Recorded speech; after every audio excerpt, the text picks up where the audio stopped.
So SummerSlam Night 2 is in the books. We've now had our first ever weekend of SummerSlam, and as always, we almost made it through the weekend, and then everything had to go on the floor. And we'll get to all that. Yes, overall, I just want to talk about SummerSlam to begin with. To me, looking at it, I had a great time, mostly. I enjoyed a lot of what we did do. And I know the next year is going to be a two-nighter as well. I think two nights should be kept to WrestleMania. I think there were some matches here that could have been moved to television or could have been saved for future pay-per-views. And I think other matches could have had a bigger spotlight shone on them. And listen, I think it's going to happen for the Royal Rumble. I think it's going to happen for Survivor Series. It doesn't really matter because I am very blessed to do this, right? How nice is it to wake up on a Monday morning and get to talk about pay-per-view for the second time over a weekend? But from a fan point of view, I think just because there is so much content, depending on what you want to watch, and of course you can choose, there's nothing wrong with having loads of content, but I do think if you want to try and dive into all of it, you are going to burn out quicker than you would have done in the past. And also, when you have two nights of SummerSlam, I understand the argument that it should make it feel like a bigger event.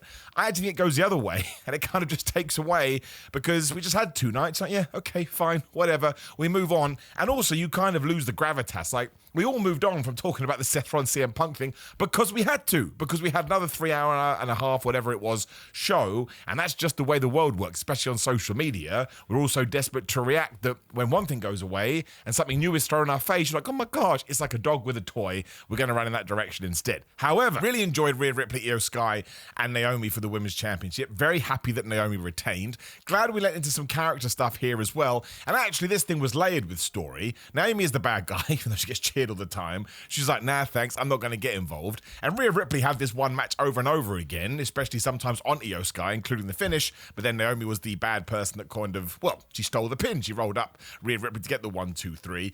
I thought that was a really good thing to do because now not only does Rhea Ripley have beef with Io Sky, even if it's on a face-to-face level, e.g. I can't beat you and I was going to, that got stolen away, now she can have beef with Naomi too, even though Naomi didn't really do anything wrong because it was a triple threat match, but she stole away Rhea Ripley's victory, and everyone in this match is just great. Like, Rhea Ripley and Io Sky can probably feud until the end of time. It's going to be okay. We remember what Bianca Belair did at WrestleMania. Awesome. Naomi here. Awesome. I mean, we'll get to the Becky Lynch, Lara Valkyria, Bayley stuff in a minute. They're still pretty damn talented, all things considered. And that just goes across the board, like a Clash of Paris now, as we predicted. Yes, finally got one right. We are getting Stephanie Vaquer versus Naomi. What an amazing match to have. And look, Stephanie Vaquer could win that. I hope she doesn't, because I think, well, it depends how the build goes, actually. If this build over the next 3 weeks is awesome, then you can pull the trigger. That's what I mean. She is over enough that you'd be able to put a belt on her. No fan would be like, oh my gosh, I can't believe we're doing this, e.g. Roman Reigns around about 10 years ago. But a great way to start the show. These matches are never bad, and their consistency is pretty damn incredible. We'll talk about the Becky Lynch match here too. I just think it got put in a bad spot because you had the TLC match before this, which may as well have been called Tablethon. When everybody likes to go through a table, we'll put you through a table. So when Lara Valkyria pulls out a table, it's like, man, we've just seen this. And I think that was actually, I don't want to call it a bugbear, that's too much, but if I was going to throw one negative at SummerSlam Night 2, is that a lot of it was the same. I talked about Severin What Culture, as always, check out my ups and downs, which is very much a, wasn't talking about play-by-play review, I suppose, with some nonsense thrown in. It was just a no disqualification thing. I can't even think of the right word. But every single match, even Dom Mysterio versus AJ Styles, which was meant to be a normal one-on-one match, they found a way to have shenanigans in it. I love shenanigans, goofy wrestling for life. But this kind of worked against WWE, because when you see the 1001th table, 1001st I should say, it just like, okay, well I've seen it now, do you have anything else? Like even with the, hand ties that Becky Lynch did for Lara Valkyria, then the Solo Sikoa Jacob Fatu match, we got handcuffs. I'm like, that's the same idea. I just felt like we could have been a bit more creative, and that's why some of the spots did suffer. But Becky Lynch and Lara still kicked each other's ass. Just some things went a little bit awry. Example, this is my favorite thing ever. People get so mad at this, and they use the word botch. Oh, I can't believe she botched it. And I'm sure Lara Valkyria did not enjoy this at the moment. I'm sure her tummy did that flip thing when these things do go down. But they had this weird belly-to-belly suplex that didn't really go to plan, which again can happen with human beings. And the hand ties, the wrist ties came apart. So in the moment, as we all would do, Lyra's brain went, just push your hands back together. And let's hope that nobody caught this.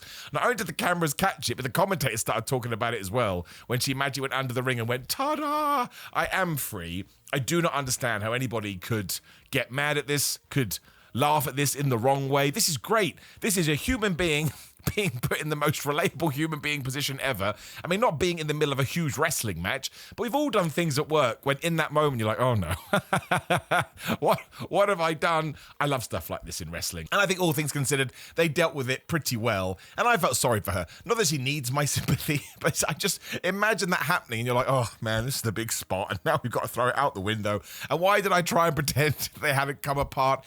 Give me more of this all of the time. And Lyra Valkyria would have walked back and face-palmed a little bit, and I'm sure they're all laughing about it as well. Because again, they know they're not stupid. They made it to the tippity top. They're well aware of what they're trying to do. Maybe this one was just a bit overbooked, and some of the stories went a bit fluffy for me. Like Bayley coming out and taking the crowbar, which was the weapon of choice, and then Becky Lynch tried to tell her, oh, you should hit Lyra. Now, I understand that Lyra and Bayley have not had a good friendship, but Bayley absolutely hates Becky Lynch more. Took her out of WrestleMania and did a bunch of other stuff. So why would you ever listen to this person? Now, she didn't. But to me, even as a tease, I was like, listen, even if she sees both of you as enemies, Becky Lynch is Darth Vader, and Lyra, you're like, I can't remember his name now. What's the annoying flying thing in The Phantom Menace that Liam Neeson yells at? I can't remember now. That thing. It's got a stupid name like Franzar or something like that. How can I not remember that? I've seen that movie 1,000 times. But it was still fun to watch. And I like the fact that Becky Lynch won. And I like the fact that Bayley cost her. Bayley has to be going mega heel because she could have stopped this pin. It was a no DQ match. We've already talked about it.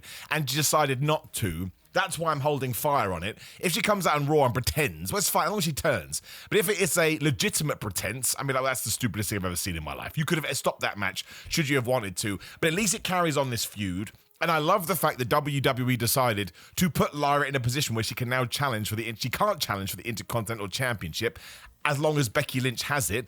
That's way more of an emotional story arc for you to lean into and get better as a character or improve as a character. And of course, Bayley will win it and Lyra Valkyria will win it from her to get her revenge for what happened here. Maybe a bit long, maybe a little bit overbooked, but still entertaining. I still enjoyed myself. And we don't really need to talk about the TLC match. I mean, you should just watch it. I'm a bit worried with the escalation of these things. Like when we do the next one, what else could we possibly do? But the Angelo Dawkins was Axiom, right? Yeah, Spanish Fly, off the top rope through the table. I really hope Axiom's leg is okay because that thing smacked Barry Barricade. This was totally nuts. And the whole thing, the splash of the frogs by Phoenix through the table was crazy. The bump that Candice LeRae took. And I don't want to start listing them because I'm going to miss one. But every single person in this, the dive, or kind of dive, I guess you can call it, that Montez Ford did over the ropes, it was a car wreck, man. And I don't really care that the Wyatts won. I don't mind, I should say. Don't care sounds like you're angry about it. Anybody could have won here. So you could argue that you should have given it to Andrade and Phoenix as they've been on a roll. But that's the only issue with the SmackDown Tag Team division. Although I guess you can say it does stand out on its own 2 feet, which is good. It's very much like we're just going to have a batch of matches and whoever wins, wins. And we're going to change these titles as much as possible. And you're going to fight him and you're going to fight him, which is why we got to this massive TLC match to begin with. But the sheer effort and the sheer risk, for our entertainment, let's not forget, bravo all round. It was incredible. Again, just go and watch it. It's probably, 20, 25 minutes? Maybe not that long. But I just couldn't believe some of the stuff we were seeing. And Angelo Dawkins is a big dude. I also think this was the first pay-per-view the Street Profits were in like 13 months. That needs to be rectified instantly. I mean, it has been. Keep them on television. They're very, very good. In fact, at one point, the Street Profits did make another mistake. Well, another mistake, but first mistake for them. They just cleared it up instantly. That's a good wrestler. When you do not panic, you're like, what can we do? Sometimes in my matches, to this day, when something goes wrong, I kind of stop like a deer in the headlights because you have to learn that, right? It's a skill. So I thought that was good. Solo Sikoa versus Jacob Fatu goes back to what I was talking about. Now, if you watch any of my content, you know I love these guys. Genuinely. I seem to be the only person that likes Solo Sikoa's MFTs, but this could have been on SmackDown, or you could have held this off at Clash at Paris, especially because there was no title change. The finish, a bit loosey-goosey for me. I like Solo Sikoa just falling out the ring, but the smash on the door into Jacob Fatu's head, I mean, it's fine. It is what it is. And the moonsault he did at the end onto, who was it, Tangaloa and JC Mateo. That Tangaloa, man, Tongaloa, what am I talking about? Smashed him right in the skull. He was going to catch that dude come hell or high water, and I respect that massively. He sacrificed his body to ensure that Jacob Fatu was okay. I didn't really understand what Jimmy Uso's plan was. I'm going to run out there. There's a lot of them. but just me by myself will be fine. News headline, he was not fine. He got totally murked. We did do a good job of making Talatonga feel tall and impressive. And I do like the fact that Solo retained. I just feel like, this is what I mean, if we could sort of put SummerSlam back on one night, we could have shifted this around, and I feel like it would have had more talking points after the fact. As it was kind of there. It was perfectly fine. Everyone did their job. There's not much else to say about it. I actually prefer Dominic Mysterio and AJ Styles because I don't want to say they had a goofy wrestling for life match, but they did do Eddie Guerrero stuff and everybody was having super fun here. The best part is after they'd done the chair spot where Dominic pretended, then AJ Styles pretended they'd been hit with the thing. As soon as they realised the referee, it's like when someone, if you're a football/soccer fan, when a player dives and they get up instantly when they realise they're not going to get the foul. That's what those two did. And then he hits him with the boot, which of course is another Eddie Guerrero comeback, splash the frogs, 1, 2, 3.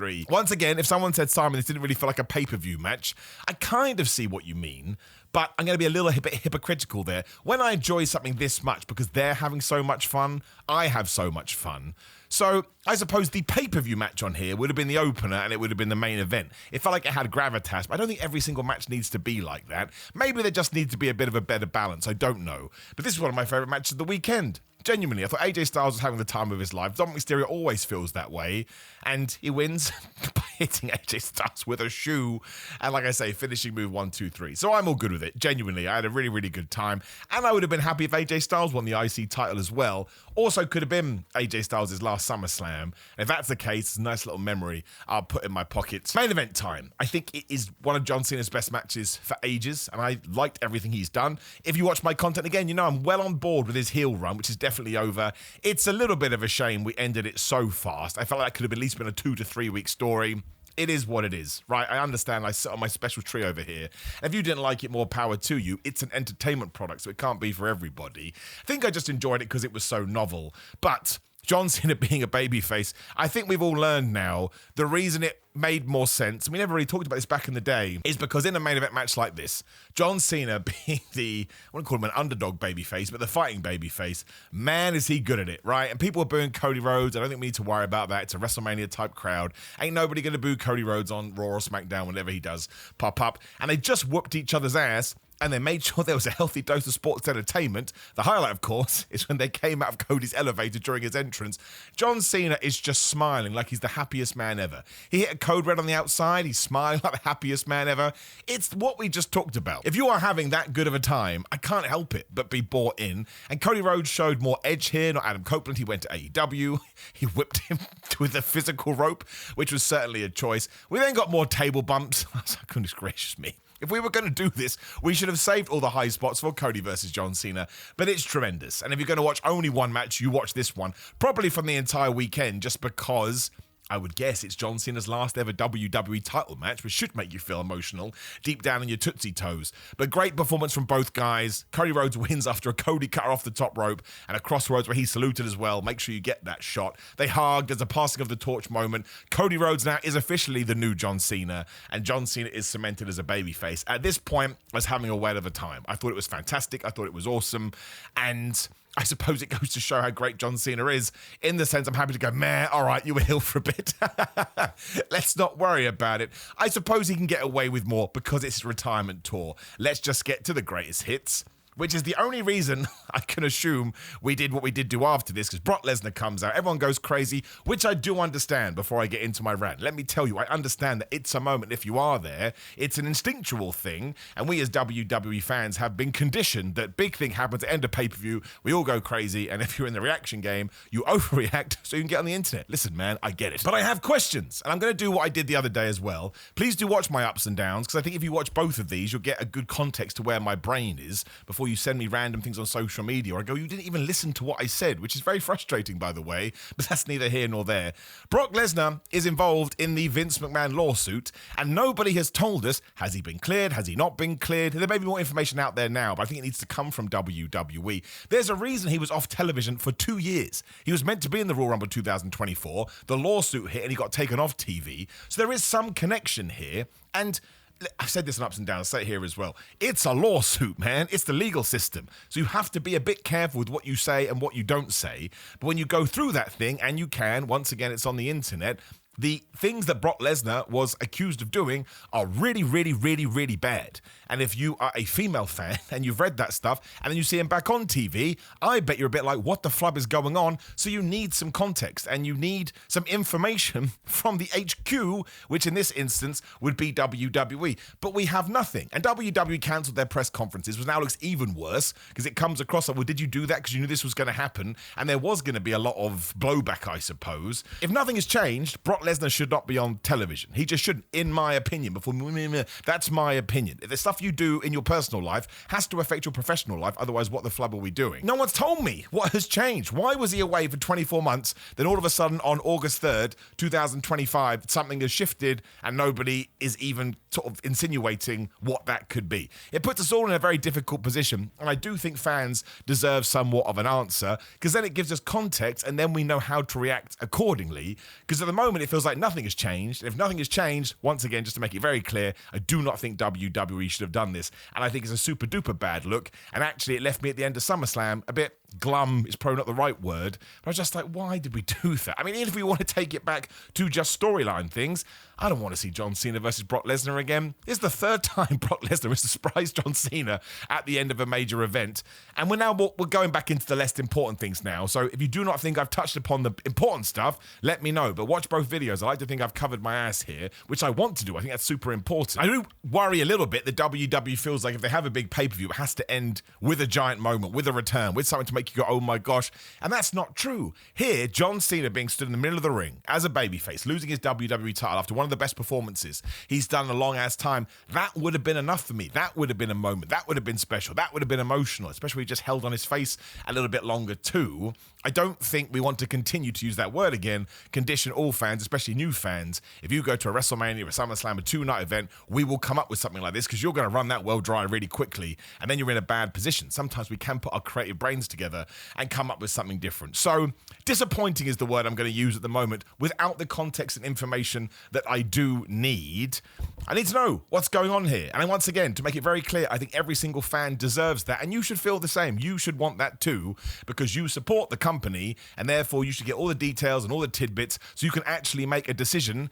At the moment, we're all in the dark, and that worries me as well, because sometimes that means it's something they don't want to talk about, which I don't think is good. SummerSlam Night 2 overall, I thought was a very, very good show. 3 standout matches to me would be the first one, TLC, and the main event, and Dominic Mysterio versus AJ Styles, special in my heart for reasons we talked about. Night 1, obviously, get the big title change too, so we changed both world championships, which is super interesting. There's a big asterisk and there's a big shadow hanging over the thing. So hopefully we can address this soon and sort it out. And listen, once again, that is the important stuff in life. But I don't want to have to talk about this stuff on what is meant to be a wrestling review show and a wrestling reaction show. I would much rather focus on the stories and the characters and what we like and didn't like. But that's not the world we live in. And this stuff all meshes together. So I'm just trying to talk about it as honestly and transparently as I can do. If you don't like that, you're going to come wish death on me anyway, which is totally fine. On that note, comment box down there. Drop a line. Tell me what you thought about all of this. Like the video, share the video, and subscribe. Click the video on the screen for Night 1 SummerSlam opinions. Otherwise, it is grillermind.com/Simon. Please go to Simon to get 10% off. Patreon.com/Simon316. Join my watch-alongs. We're doing a bunch at the moment. And what's going up today, it is Shane McMahon versus Kurt Angle, King of the Ring. 2001. Almost said 2021. That's not true. Simon316 on social media. Simon Miller on Cameo for personalized videos. Simon J. Miller on TikTok. Pro Wrestling Tees and Big Cartel for merchandise. And that is it. I hope you had a nice weekend. I hope you are doing well within yourself, because nothing is greater than that. I'll see you soon.